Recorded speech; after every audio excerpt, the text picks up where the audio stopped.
So the question from Riza is, how do you collect payments from students? Do you accept prepayments or do you send an invoice to them after the lesson? And I know this topic can be super confusing. So in this video I'm going to be sharing how to send invoices and how to collect payments, because I am an accountant. So I'm going to be breaking this video up into 3 parts, because like you guys know, who doesn't like the number 3? The first part will be how and when to send invoices. The second part, how and when to receive payments. And lastly, I'm going to be sharing some important tips at the end of the video, so make sure to stick around. But let's get into this video. So when you're thinking about sending invoices, it can be confusing about like when during the month you have to send them. And what's good practice is to generally invoice a client in the beginning of the month before you start your services. And my personal method when you bill a student or client monthly is to send them an invoice on the 1st of the month. And the reason why I do this is because I want them to know how much they owe and by when it is like due, which we'll see a bit later in the video. So a big problem I want to warn you guys against is, when I was doing research on the topic, I saw a lot of people saying that you need to create or use invoice apps that cost you money. Now, obviously, if there's some free invoice apps that make you like have aesthetic invoices, that can also be an option. But I'm going to be basically showing you guys the general template of how an invoice is supposed to look and how to use it. But if you already know how to do this, feel free to skip to the next part. So if you recall from my previous video, I use Excel a lot. And you know how accountants are, this is just one of the applications you're going to use a lot. So this is the general layout of the invoice. Right at the top you've got your invoice number, which is optional. I usually put my business logo and then basically date, student number, from, then obviously you're going to enter out your details here.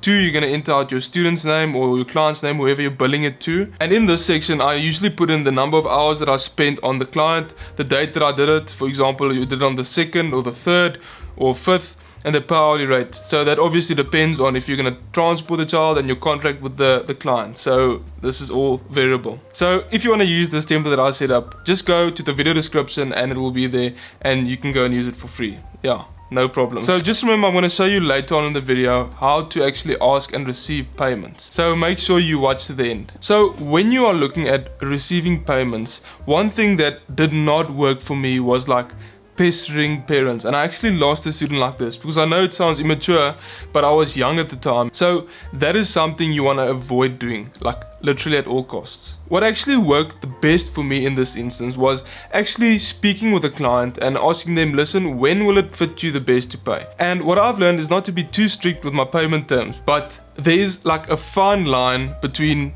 being flexible and like someone taking advantage of you. Never give a client or a student an extra class if they haven't paid you for the previous month. That is just like the golden rule for this, please guys. Also, something to discuss beforehand is to remind you to like and subscribe. So then what do I do when the parent still hasn't paid to the end of the month? I just send them an email just reminding them. Sometimes I might even just throw a sneaky lie in there, which is not a good thing, and say, listen, my rent is overdue, even though I don't have to pay rent. But there's always like a few tricks and things that you can do with regard to how you should receive the payment, EFT, cash, whatever the case may be. I prefer using EFTs because I mean there's no transaction cost, but obviously that depends on where you live. But this is not a video to educate you about payment methods, so let's go over to the tips. Something that some people might do, like it's a possibility, they try and give discounts in order to let people like pay earlier or whatever the case may be. And I'm against that, because it's not a physical product you're selling your time. So like you setting a set hour of your time. If you're going to discount that, then they're not going to see the worth, or they're not going to want to pay the worth of your time. Make sure to discuss with the student how they're going to pay before you start your lessons, like before you even draw up the contract or whatever you do. Stupid last one is, make sure, this is gonna get some of you angry, but make sure you give the right banking details. And I know it sounds stupid, but it happens, so I just want to be the guy who reminds you. So if you're interested in improving your tutoring game and leveling up your tools, I made a great video that I basically called the best apps for online tutors, which you can go and watch if you click up here or here. But I'll definitely see you in the next video. Cheers.